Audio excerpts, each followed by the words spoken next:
So, die dag toe ek met digitale bemarking begin, Augustus 2024, het ek nie geweet dit kan vir my so goed uitwerk nie. Onthou, 23 mense in Suid-Afrika op die oomblik is miljonêers deur digitale bemarking en die Legacy Builders program. Soos dit vir hulle werk, dit kan vir jou werk. Dit het vir my gewerk. Dit werk nog steeds. Kyk net die voordele daarin.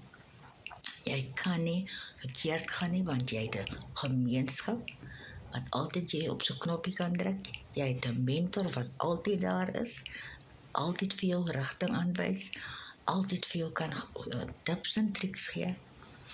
Jy het mense reg oor die wêreld wat vir jou kan support gee. 24/7. Maar die voordele